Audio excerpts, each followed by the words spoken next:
Welcome back to the All Figured Out podcast. I'm your host, Andrea Barr. Thank you so much for joining me again this week. We have a beautiful episode today with Nikki, who is somebody I met on Instagram. I don't even remember how we met. And just her story and her writing really spoke to me. And I just reached out to her. I said, "You are a beautiful writer. I so appreciate the words that you share about your son's story, your story. And do you want to come on the podcast and just share about your life?" And she said yes. So today we will be diving into the very inspirational journey that Nikki has gone through. She is an absolutely remarkable individual whose life is really a testament to resilience, creativity, and advocacy. So the crazy thing is that Nikki, she'll explain the story, but she is actually a trained pediatric occupational therapist who then ended up needing those skills. And it's just so bizarre how life can happen. Like, she just happens to be trained in this area where then she has her son, and those skills really came in handy. And she has completely now transformed her career into becoming a really passionate parent advocate and using her voice to create meaningful change, not only for her family, but for others. Her journey began with her son, Asher, who faces some medical complexities, like I alluded to. And through this experience, Nikki really discovered the profound impact of storytelling and lived experiences. And she really did this through writing, a lot of really beautiful writing that she has online, on Instagram, etc.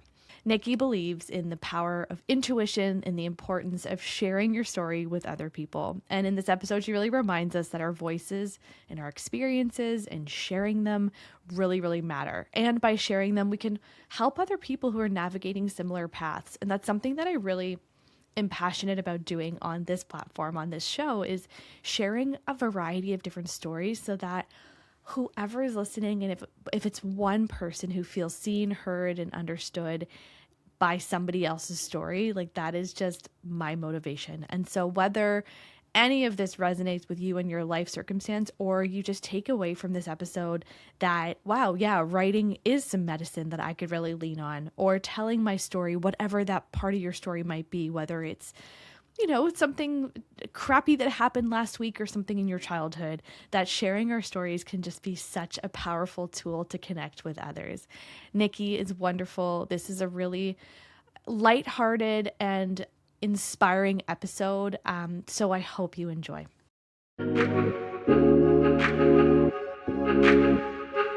This is All Figured Out. I'm Andrea Barr. I'm a career coach for parents, a mom of two, and I absolutely believe that you can continue to grow personally and professionally while protecting family time. We're about to figure this work, life, and parenting stuff out together.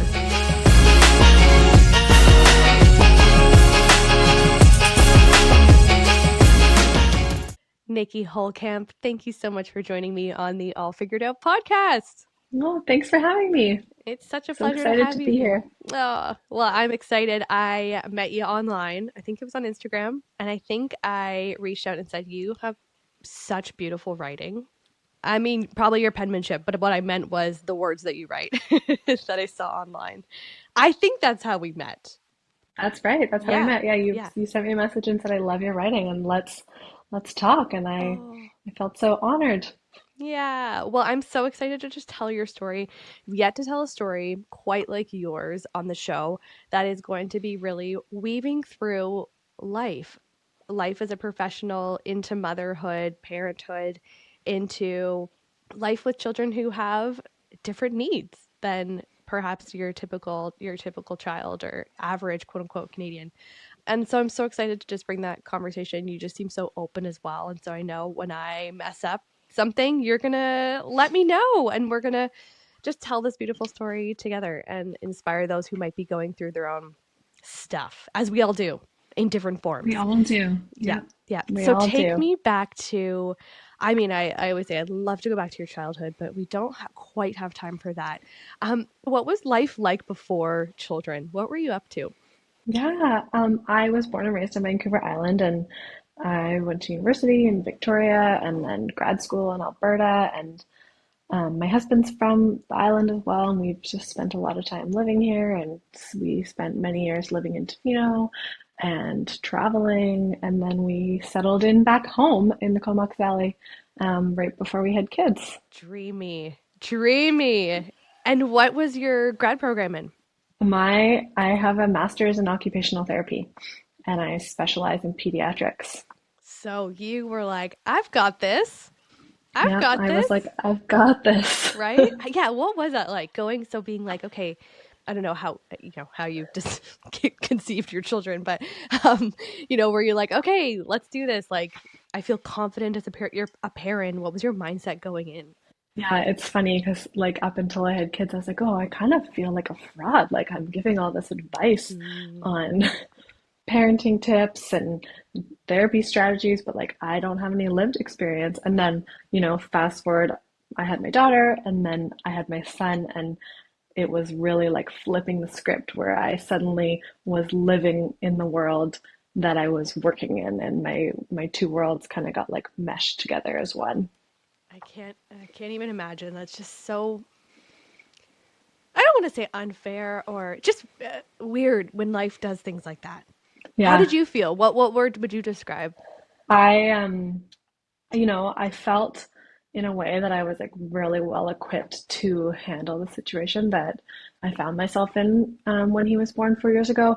And then on the other side of it, I felt it was really, really, really hard for me to go back to work after that because I felt like suddenly my two worlds collided, and I had been working in this field and then suddenly I was living it in my everyday, and I found I didn't have quite the capacity to do it at work when I was dealing with it full time at home Yeah. anymore. Yes.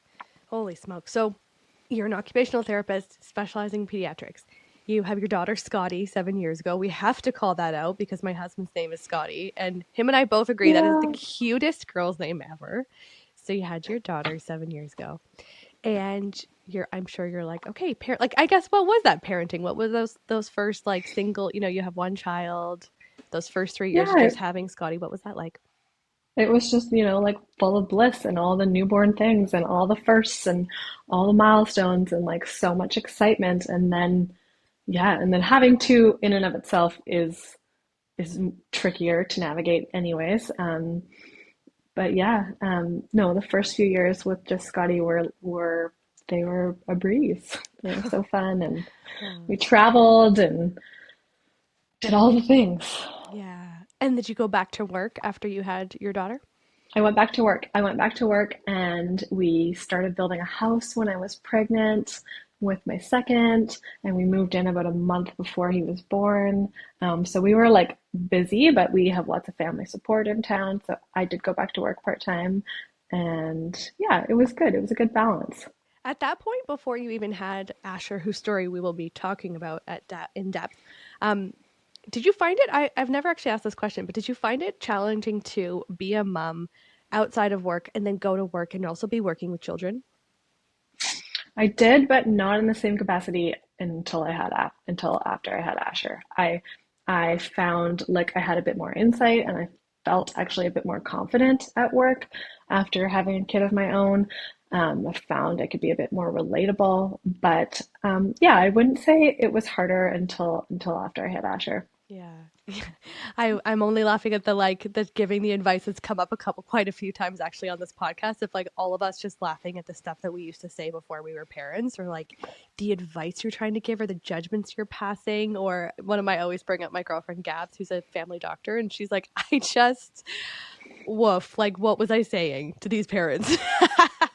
She's like, medically it was fine, but like that's not okay. How I was reacting to the woes of their child rearing. Okay, so tell me about to the extent that you want to get into.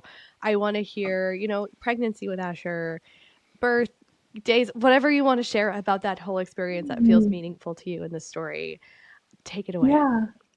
Yeah, so Scotty actually, I had to have her early because they were worried that she had growth restriction. I'm a small person, my husband's shorter. In the end, she was completely fine, but because of that, they wanted to monitor my second pregnancy closer. And so, probably at 28 weeks, they gave me a extra ultrasound. And I like remember the exact moment that the midwives called me I was like, my house was three-quarters built. My husband was away fishing for 2 months, and I was like sitting under the porch in the dirt. We didn't have any patio yet, and they called me and they said, the ultrasound techs think your son has club feet, and we need you to go to the city for a specialist appointment. And like, I had no idea what club foot was. And I just remember hanging up the phone, and like my dad was there, and I just sobbed and sobbed and sobbed. I was just like beside myself. And she was like, 99% of the time the ultrasound techs are wrong. So like it's not going to be a big deal. Go to the appointment. So I went to the appointment with my mom in Victoria, Because your husband was and still away at this point, fishing. my husband was gone. Yeah, he commercial fishes for all of May and June. Okay, He was away. I'm gonna be honest. I thought he was like on a fun boys trip for 2 months. I was like, whoa. Oh, no, he was working. Uh, Getting out all of his fun before. for 2 months. Sorry, we shouldn't Oh, laugh. Good for him if that's that's what he was okay. doing. Imagine I let him do that. Crazy. Okay, so it would work. Okay, this is important. So he's doing that. Okay, so Yeah. you're at the appointment with your mom. Yeah, and the all specialists confirmed, yes, your baby has club feet, and you can do genetic testing, but you're pretty far along. And just like after that, I obviously did some research. I talked to the orthopedic doctor, had a consult with him, and he was like, it's no big deal. But around the same time, I started having super strange symptoms, like sitting down at my computer to work, I would like almost pass out. And what I would learn later is that um, Asher was born with a more complex condition than just club feet, and none of the muscles in his legs developed properly. So he was stuck on the right side of my body. And every time I would sit down, it would press on like one of my nerves that would carry the blood back up. And so I would essentially feel like I was going to faint every time I sat down in a certain position.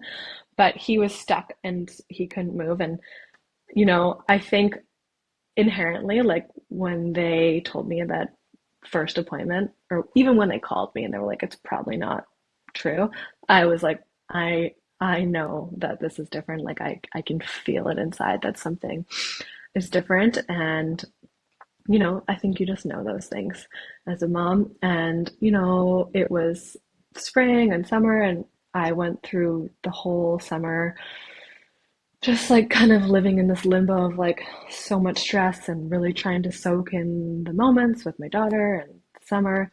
And then they were like, we're going to induce you at 37 weeks. And they didn't in the end. And I had to go in for stress tests like every single 3 days. And in the end, he came full term and he did get induced. But yeah, it was stressful. He was born, and we were short staffed. There was no pediatrician available, and he came out and he just like looked like a baby Buddha. His legs were just all folded up, squished together, like literally immovable. And I remember the doctor that delivered him, or that was like covering for peds, was like, he's healthy, but I have absolutely no idea what's wrong with his legs, and you're gonna have to go find a specialist like ASAP. And they just What? kind of like sent us on our way. They didn't have any follow up, No. and Sent you on the way yeah, home? just sent us home. Are you kidding me? Yeah, and I just like thinking back on it, I was just in so much shock that I didn't really like know to ask for something different. But No, of he course. came home, and at 4 days old, we went to Victoria to see the orthopedic doctor, and I imagined that we were going to spend the whole day there and have like ultrasounds and MRIs and X-rays and all the things. And he just, like, one of the most traumatic moments of my life, but he just like ripped his legs straight open and like put him in a cast, because that's how you treat club feet. You cast them like braces, you're slowly trying to change the position of the feet. But it was just so painful for him. And we came to learn after 4 weeks of doing this, and me being like, this is not right. The other babies aren't screaming this way. Like, this is like, we need more exploration. I want an x-ray. And he broke his femur during delivery, and the orthopedic doctor didn't pick up on it for 4 weeks. And I was just like beside myself when I found that out. And I was like, he said to me, I wouldn't have done anything different if we knew it was broken. And I was like, I would have. I would have changed his diaper differently. I would have held him differently. I would have never let anyone else hold him. Like, I just thought he was in pain because he was in leg casts. But yeah, the x-ray was so, when we finally got an x-ray, like, I was just, yeah, I still am thinking back to it. It makes me kind of sick. But we finished up service with that doctor, and then I just like knew, I was like, that, he didn't correct his feet properly. This is like so much more complicated than it's being made out to be. And I think in like looking back on it, I felt so gaslit. And I would talk to our physiotherapist, and she eventually did explain to the doctor, this mom she has medical knowledge. She works in the field. So I think you can be more upfront with her, because I kept asking every week, like, what is this? What's wrong? Like, this is not normal. This is not typical club feet. And he was like, oh, we're just going to wait and see. We're just going to wait and see. We'll see what happens. And yeah, don't let anyone ever, don't take that information, don't take that advice from anyone. Do not wait and see, because if we had waited, I don't even know, but we ended up getting a second opinion in Vancouver, and my husband was adamantly against it. But I Oh, no emailed, way. he just was like, why? Like, I think it's Yeah, fine. And I was like, yeah, yeah, yeah. it's not fine. And I found this doctor, and I tracked down his email address, and I sent him a photo of Asher's feet. Like, they were corrected. And I was like, they're absolutely not corrected. And by this point, I had like been on Facebook groups and like all these mom forums. And the doctor, I'll never forget this moment either. I was walking my daughter down to the beach. She went to nature preschool, and I was like walking her down in the rain the end of November. And I got a call from the doctor, and he was like, come here. When can you come? Tomorrow? Like, get here. Oh, I have full body goosebumps. Yeah. And Oh, he, like, that one moment changed the trajectory of Asher's life, and like I think all of our lives, because we drove to Vancouver the next day, and he spent, like, our original orthopedic doctor, that whole day that I had visioned out in my mind, he maybe spent 10 minutes with us, like, max. And then we went to see the other doctor, and he spent 2 hours with us. And he was like, people wait to see me, but I don't let parents leave the room until they feel confident that they have had their questions answered. And he was the first person that was so honest with us. He was like, he was in his 80s. He was like considered the leading clubfoot doctor in Canada, like so renowned. And he was like, this is too far out of my scope. Like, I've never seen this before. You need to find someone who has. He was like, I don't know where they are, but like, find them and get their wow. opinion. Hmm. Wow. What was your, how did you react to that statement? That's a big statement to hear as well, that like the leading podiatrist, orthopedic Hmm. surgeon in Canada is like, this is out of my scope. How did that feel? Yeah, I mean, scary, because you want someone that's like, oh, I got this. Yeah. But then at the same time, like, so refreshing, because he was honest and like so humble. And he truly, like, he had nothing to prove. He just wanted the best outcome for my son. And he was willing to learn, and he recorrected his feet. He got them as good as he could get, but he was like, this is much far surpasses what I've ever dealt with before. And so with clubfoot casting, they cast your feet correctly, like slowly, but they also cast your knees to 90, because that's how it holds the cast, so like in a bend. So they had got Asher's legs to 90 degrees, but you couldn't, like, they would not straighten. So there was no chance of him being able to stand. And yeah, I found a team, like an orthopedic doctor and special physiotherapist in Florida. And we did an online consult with them. And they were like, we have pioneered a surgery to deal with this, but try this method first. And like, we'll send a video to your doctor. And So I did. We went back to him and I was like, hey, they say to try and cast his leg straight. And he was like, whoa, I've never done that before, but like, let's give it a try. And he actually was like, I legitimately didn't think that would work. And I'm so happy that it did because it fully did. It straightened his knees out to straight.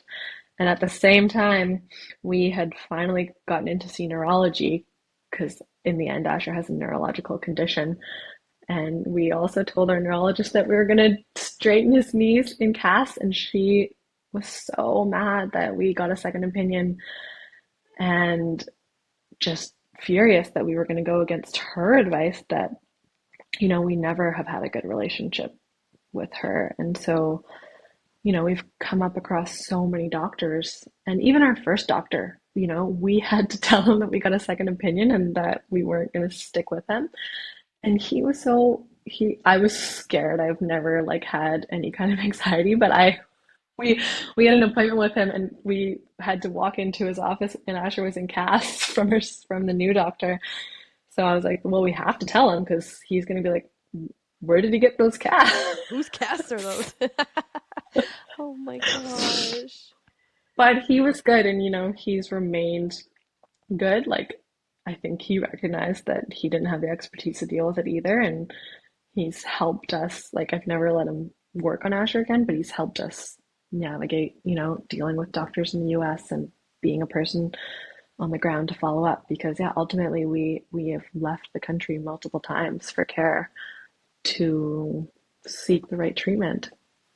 And I'd love to hear more about that. What is, I mean, there's a whole financial discussion that goes with that, but how has it been to navigate to basically Mars and Venus, right? Like, even though Hmm. we're side by side countries, we've got a bit of tension right now, but it really should be easier, but I imagine it's not. What has that experience been like? And have you gotten, is it just because by virtue of having more people in this country, potentially, possibly more specialists, like, have you found some of the people that really do have the specialization that you've needed?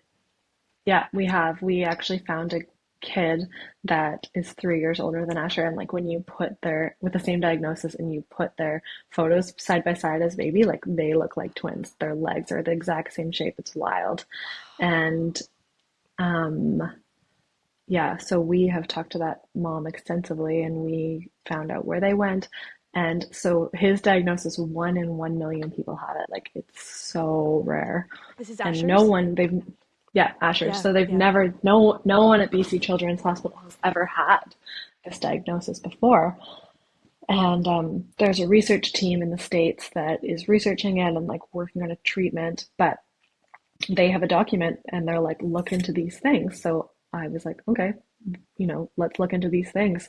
And I had to fight like tooth and nail against, I mean, members of our team because they didn't agree. I was like, we need an MRI. It's urgent. He could have this spinal cord thing. And they were like, no, it's not urgent. And anyways, we did get it. We did get an MRI because I called every single day for like 3 weeks. But the wild part of the story is that that referral went in, January 2022. I got a call. Like, I don't know, they never took it out of the system because we ended up getting one, but uh, through a different route. But I got a call this summer about it. I was like, it's been 3 years. Like, that's how long it would have taken for us with a 6 month old baby to get an MRI. I Who was has just a like, condition that nobody's ever seen before. I don't understand why you'd have to be fighting for an MRI. Why wouldn't they, that day he was born? mm-hmm. Yeah, I going don't know back, enough like the about it, but day he was that's, born, I feel like they should have sent him to Children's Hospital, like for a full workup or something. But yeah. so, yeah, back to the medical systems, like we got those. At this point, we had, consulted with that doctor in the US and he had seen kids with this before. And so he also was like, you need an MRI. And when you get your MRI, send me the results. And so we got an MRI in July and we didn't hear anything from our team for like 6 weeks. And I, in that amount of time, had taken the MRI CDs and mailed them to the States, like mailed them to that doctor, mailed them to another specialist. And we'd had consults with 3 other doctors before we heard back from our doctors. And ultimately, they wouldn't let us see neurosurgery at BC Children's. I put a post out on social media being like, anyone know a pediatric neurosurgeon? And eventually someone was like, yeah, I do. And they called, wonderfully, like the power of the internet, they called me and like, obviously I won't say who it was, but Are you kidding me? That's they, amazing. yeah. Um, but by the time we got in to see someone at Children's, like through our own accord, we had already booked something in the US because they were like, we can operate in 6 weeks. So we took to Florida when he was 14 months old, and he had a condition called a tethered spinal cord, where like the nerves low down in his spine were tangled, so the signal wasn't getting through to his muscles in his legs. So like no signal was getting through. He presented just like a paraplegic, essentially. And the moment he had that surgery, it was like really scary, but he crawled like 20 feet across the room 2 days later. Nikki, are you kidding Yeah, me? no, How do you it learn was to just crawl? like, Wait, that's like he's a genius baby. How do you learn to crawl that fast? well, Anyways, that's well, incredible. he was over a year old and he had been working on crawling with our Yeah. physiotherapist 3 times a week for like 9 months, but just never had any capacity to do it because he couldn't move his muscles on his own. And yeah, literally like 2 days after he spent the day in the hospital and then he came back to where we were staying, and I was like, yeah, he just crawled across the room to my daughter and I was just like, oh my God. Like you you as a parent, you hope you're making the right decisions. You have no idea and you can't know ahead of time, but like in that moment, I just was so grateful for my intuition to like push harder and find other people and not just wait or take no for an answer, because it like made all the difference for him. Let's talk more about that. That is such an important topic in parenthood, in life, I would say, but particularly in a situation like this where you're kind of met against you're there's no playbook for life, right? And we're constantly Hmm. like asking ChatGPT, asking friends, but at the end of the day, I believe all you have is, your own lived experience and your intuition. That's all you can really go Yeah. on. And so, how, when you were meeting doctors, and probably still are, or physicians, practitioners, whomever, Yeah. who are vehemently against something that you're like, I really believe this is the right course of action. Like you're talking about that neurologist that you've had a tricky relationship with. Sure, they're great at what they do, but like, I don't know if you can even say Hmm. that actually. Now I'm on my soapbox for a second, but like, can you say that they're really great at what they do if they're not open enough to see that there might be other ways of doing things? You know? I think, like, I respect all physicians and care providers. I know that they put like so much time Yeah. and energy and compassion and care into what they do. Like, they wouldn't be a doctor if they didn't believe that. And at the same time, I think there is a big disconnect between, recognizing when you don't know something. Mm, And there's a big difference between doctors who are open to other opinions and ones that aren't. And I think it's, maybe like a certain amount of time in practice, a certain experience in practice. Like, you could be dealing with a population, like one population exclusively, and you feel really confident in that area. But yeah, then I was like, this is a different situation. Like totally. we got put in this category because it's the closest one to us, but it it doesn't capture the whole picture. And so you have to be willing to critically think in this situation. And I think ego gets in the way. Like, I think meeting us for the first time and me being like, no, I disagree and we're going to do this, like, I mean, that would probably be hard to hear, and it probably doesn't happen very often, right? Like, Yep. I never felt like I could question a doctor up until this moment, and now I would never not get a second opinion, like, ever, in anything, because everyone's opinion is different. No matter how closely you are in terms of like your scope of practice or what you believe in or your research area, like, at the end of the day, we all think a little bit differently. So no two people are ever going to have the exact opinion. And I think that was like such a big lesson of like, it's it's okay to get a second opinion, and it's okay to disagree with someone, because at the end of the day, you go into that office for 10 minutes, an hour, whatever, you leave, and they forget about you because they have another patient waiting.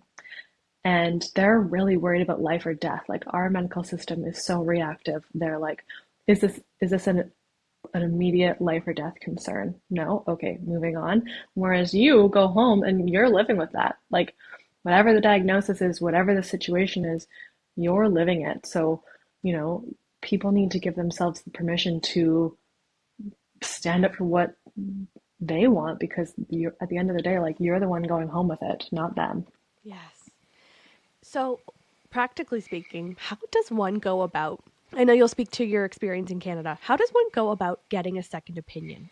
I know that seems like such a basic Mm, question, maybe to you now, but back then, it is a weird thing. We've done it with my husband's health stuff, and it's yeah, not necessarily straightforward. But from your experience, how did you end up going about doing that?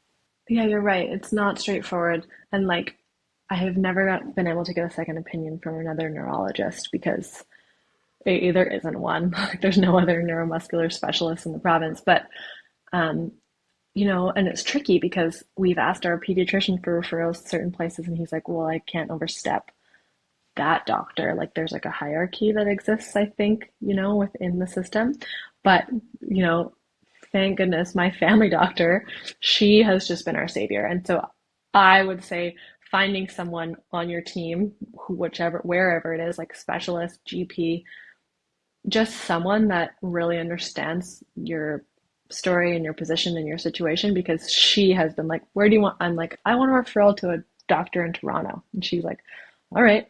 Like, so you need someone that's going to put another referral in for you. Or in the instance of our first second opinion, I just found the doctor's email address, which I don't think that probably works all the time, but he, he responded to me. Or, I think if you have someone you really want to see, like, call their office and ask what you need to do to get an appointment with that doctor. Good one. But ultimately, you need to find someone that is willing to, like, not step outside the lines, but just like not follow the exact rules, and just be like, sure, you want to talk to someone else? Like, let's get you in to talk to someone else. Yep. And it's tricky because there's wait lists for everything. And so I think some doctors really are like, you're wasting my time if you're just going to get a second opinion. But I still think that's your right to do.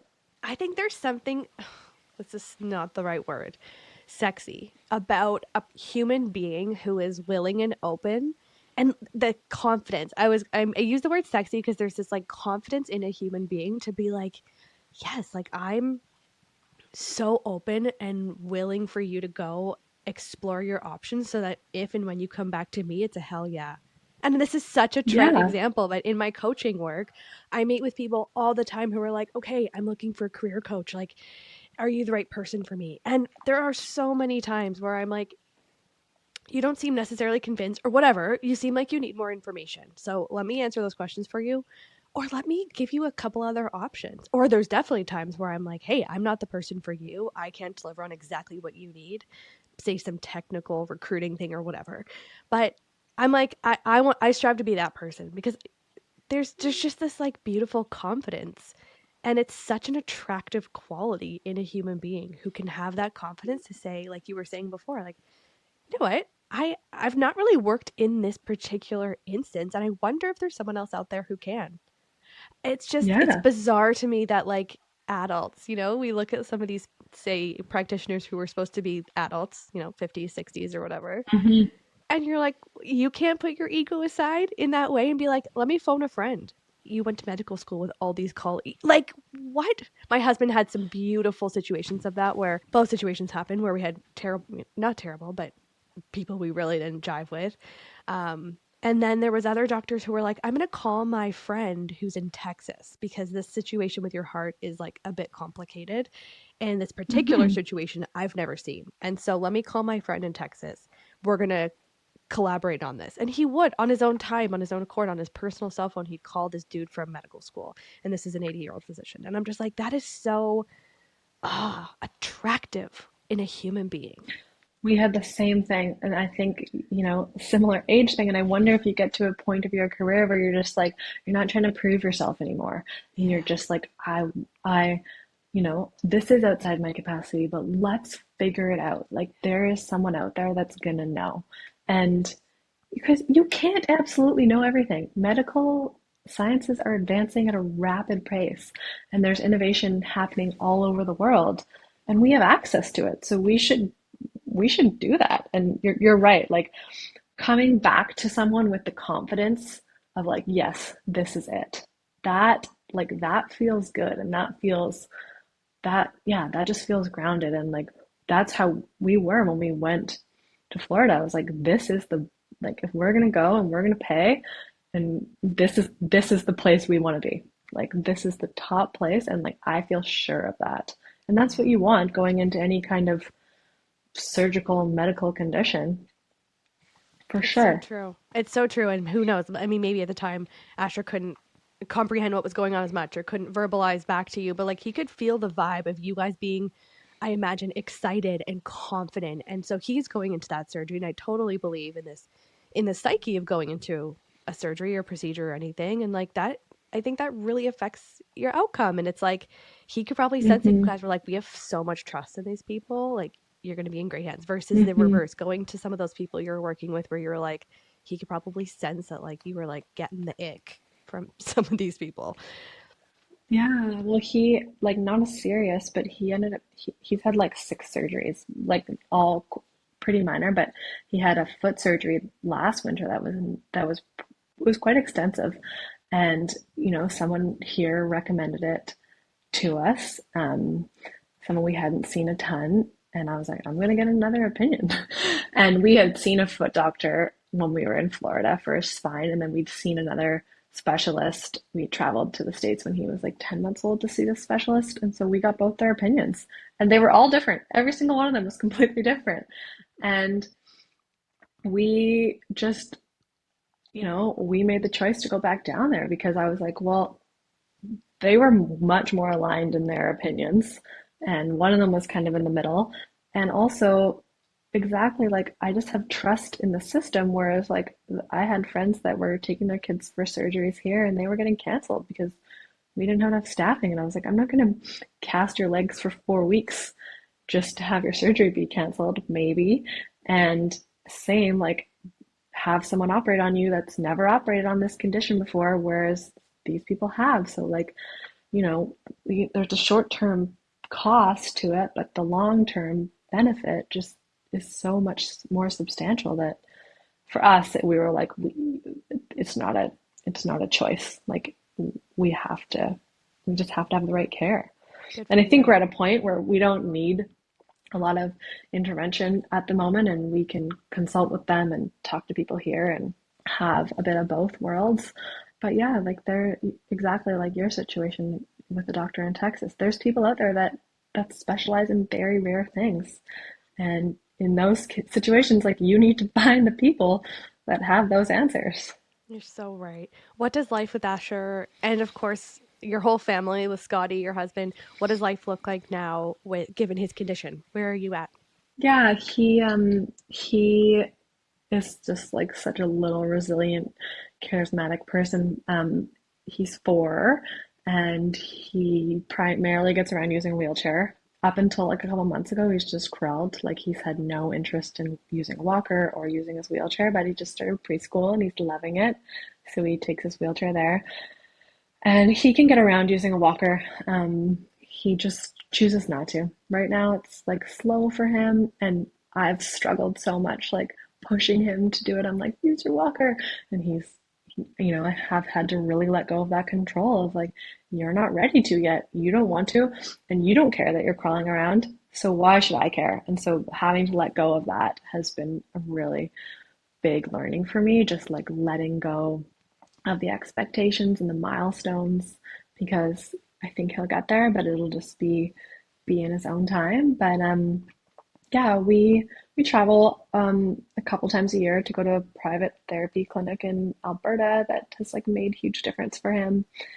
And he has physio a few times a week and swimming and all the things, but we try our very best to balance, doing early intervention with living a fun, normal life. Like this summer, after this was a tough winter for us. The surgery on his feet was really, really hard on him. It was super traumatic. It was really painful, and he pretty much revolted against anything after that. And just like, I think was trying to have control back of his own body.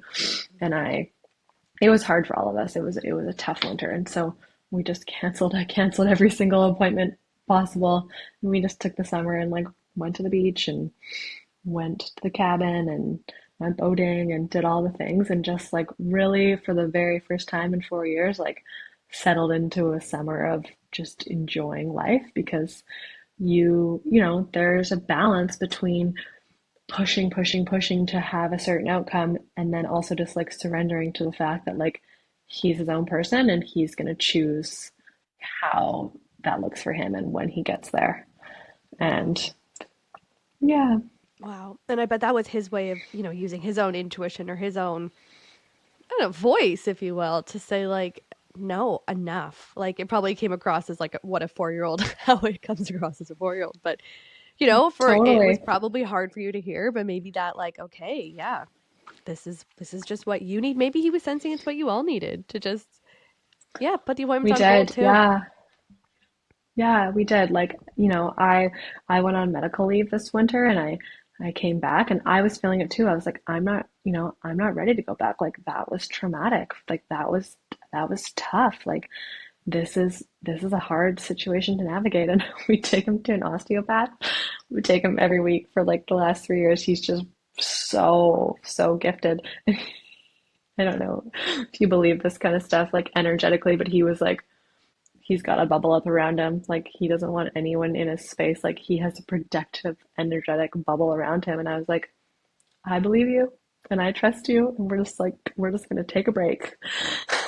And I you can believe that feel stuff like you can wholeheartedly, especially with osteopaths. feel They're the magicians. shift.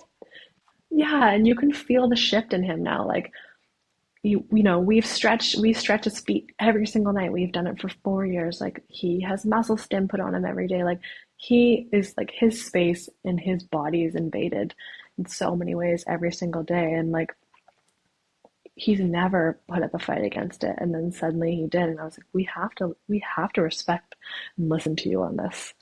And there's no point in pushing because you're never going to get anywhere. But now that we gave him that space and that time, he's okay with it again.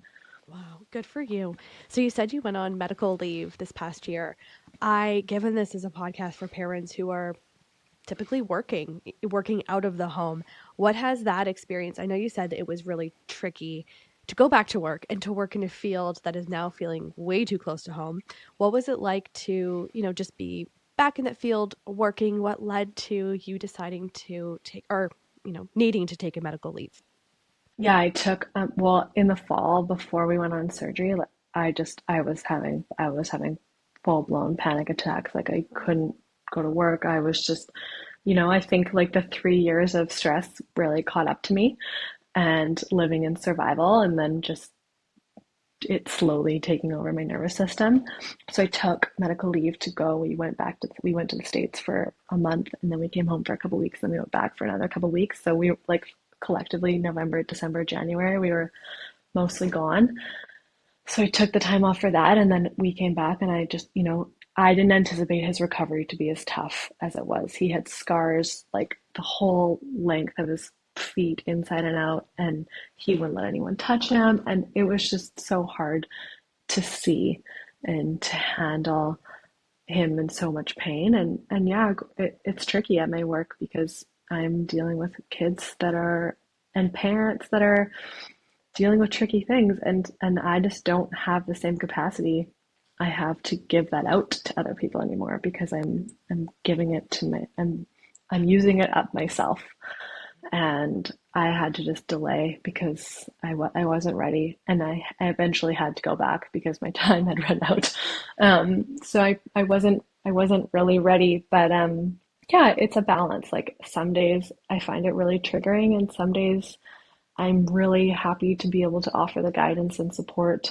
But I don't know, like I think in anything, I think as parents in general, like, and as moms in particular, you go to school and you get this job, and then you have kids, and you're like, well, part of me just wants to be a mom and be at home, and then maybe I want to do this other thing. And I've just been trying to, like, I really value my job and the time I've had with it, and I'm still doing it, but also just like, going down different avenues and being like, it's okay to switch it up because, that's growth and that's life and that's change and that's natural. Absolutely. Oh, absolutely. There's nothing more natural than just changing and evolving. What's unnatural, I think, is continuing to push along in something that's not working. And not that we're saying that about your job, but you just seem open Mhm. to just going step by step. I'm sure that's a big learning from all this for you has been, and for any of us who've gone through stuff, you're just like, you just got to go day by day, or, the old Alcoholics Anonymous, like one day at a time. It really does help. What has gotten you through these last 4 years?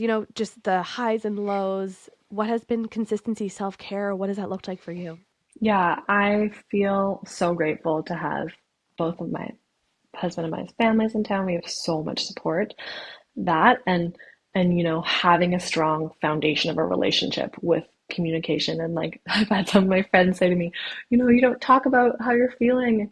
And I'm like, well, I talk to Mike's because he actually understands exactly what I'm going through because he's going through it too. And so we have that communication, which has been completely just crucial in the unfolding of this. And then, unbeknownst to me, I started an Instagram account when Asher was a year old, like on his birthday, because there was so much unknown. And I had all, aunts and uncles and friends asking, like, what's going on? And it was so overwhelming to me to share in the moment when I didn't want to.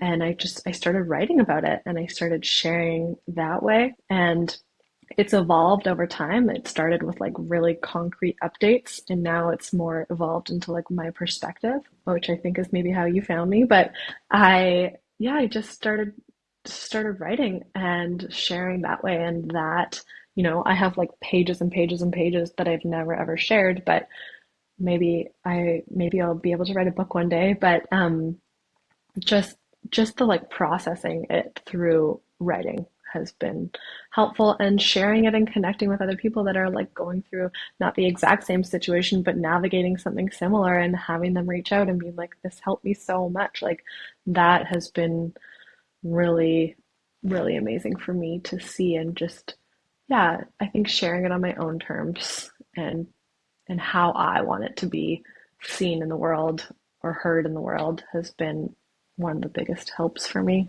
That's so beautiful. I know you've spoken about, I don't know if you've used the word ableist, but just perspectives, different perspectives, and those who might knowingly or unknowingly have an ableist mentality, meaning just not in recognition of those who have and operate in the world in a different way from themselves. You actually had such an awesome, whether it was a series or story post, whatever it was, on Asher going to preschool or daycare, and what Mm. that integration looked like, and how you were, introducing him to some of the other kids, some of like the questions you knew maybe they'd ask, answering that. How would you say is a really great way for someone listening to, yeah, to they themselves be really inclusive to a family who just operates differently from them, to a child who operates different from their child? What are some ways that we can be allies to children like Asher? Yeah, that's a good question. And like, until you experience it, you don't really know. And you might think I was like, oh, I'm completely open. I know all of these programs and ways to be inclusive, but you know, until you experience it, you're like, whoa, it's way different than I thought, than I thought. And I Yeah. think just being open with and asking questions. Like I just really encourage, people will be like, why is Asher in a wheelchair? And I'm like, ask him. Like, and I've coached him to say, my legs, my muscles didn't grow the same as yours. I'm working on getting strong. And I had so much nervousness about sending him to preschool and how kids were going to treat him, and just like bringing him out in the world in his wheelchair was so hard for me to overcome. Nothing to do with him. Like, he's completely fine with it. It was my thing. Um, and it's wildly surprising and reassuring to see, at least young kids. I don't know how it'll be when he gets older, but for the most part, everyone's just like really curious and wants to include him. And the first day of preschool, everyone was crawling around on the floor with him. But yeah, I sent a thing home.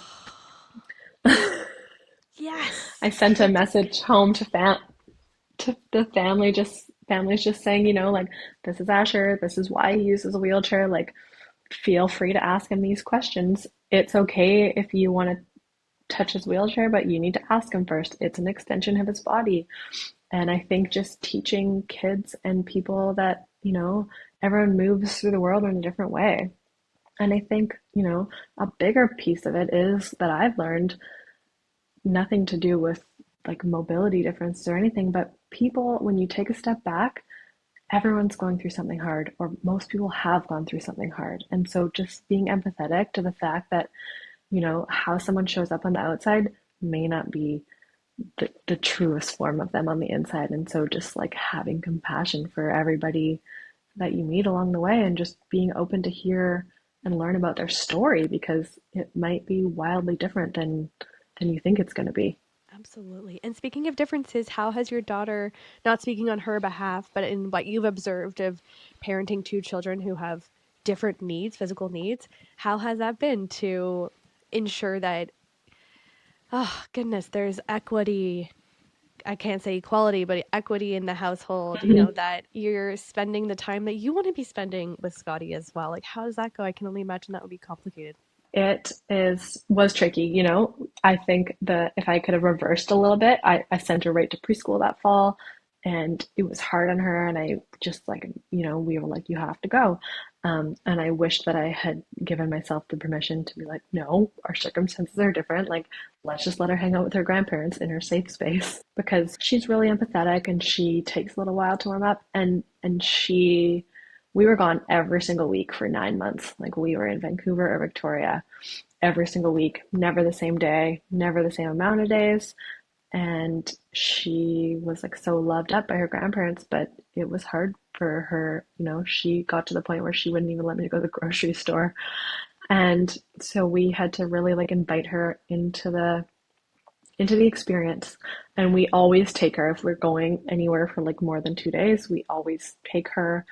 Now we go to Alberta for 2 weeks every few months, and we took her once and she was like, well, that was boring. So now she has the choice to go. But like, if we're going very far away, she'll come, and we include her, and she's really good. We both prioritize like spending time with her and doing activities with her. But she said to me the other day, like, you always ask me to get Asher's leg braces. And I was like, okay, like, thanks for telling me that. Like, I will make a mental note that I'm not going to ask you to do that anymore. That's not your responsibility. Thank you for telling me.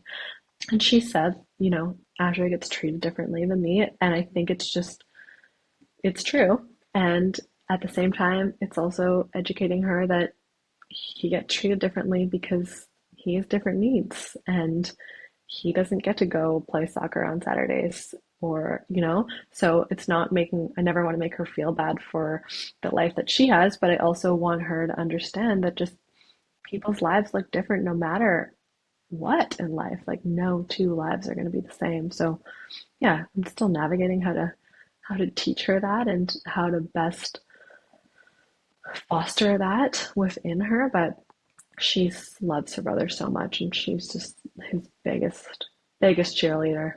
Oh, the fact that she was the first person that he crawled to, I think, is a testament to their little bond that they've got going on too.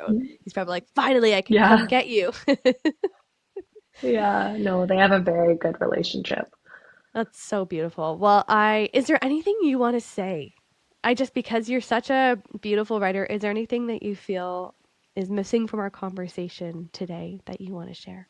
No, I think just, give yourself space to be open to new opportunities and experiences that present along the way. I think that's what I've been trying to do. And just, yeah, we are we are in the middle of, like, we built a brand new house when I was pregnant, and it doesn't work for my family anymore. And so, just something I never ever thought I would let go of or move on from.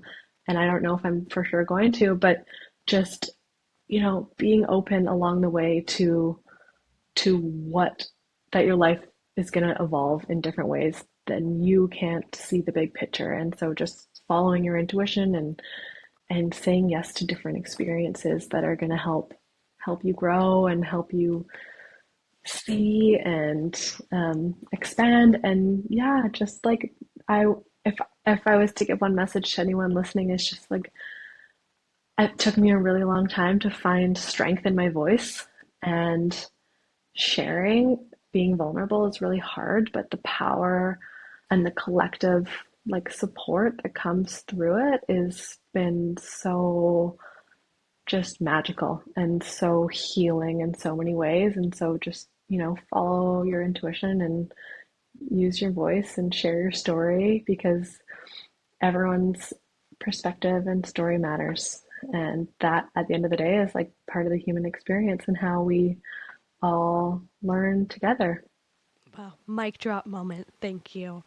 It feels like a weird follow up now because I just want to end it there. But I do ask everybody, what is something, Nikki, that you would say you're still trying to figure out or you're figuring out in this moment? Yeah, I think I'm really trying to figure out where I want my career and life to go. I love writing. I love design. I'm so passionate about design. And recently I've found myself um, dabbling in the online space. And so I think, I still have my job, but I have recognized that my life has taken a different path. And so working in a very typical regimented job isn't probably going to be the last thing I do. And so, just being open to changing it up and following those pings of new experiences that come through. Oof, I can't wait to follow along. It's so amazing, wonderful. Where can everybody find you if they want to see and read your writing, if they want to learn more about your story, Asher's story, where can they find you? Yeah, I have a personal Instagram, Nikki Holekamp, and then Asher has his own Instagram, and I do share on there, but I have moved away a little bit because I have come to the realization that he's going to read it someday. So I'm trying to share a bit more about, my perspective and less about him, because he has his own story and he might want to share that one day. But his is aligned with Asher. And then I made a Substack because I just found, Instagram really limits the amount of writing you can do. And I just was always editing it down. And I was like, I just want to share what I want to share. So I have a Substack called The Strength in Your Scars. Oh, it's so beautiful. That name hits me every time. It's so beautiful. Nikki, I want to thank you so much for coming on, for being so open and honest and sharing this story. It's such a beautiful one. You're such a beautiful person. You're so incredibly resilient, even if you probably not wanted to have to be resilient. But thank you. I really appreciate you. No, thank you. It was so lovely to connect. You too.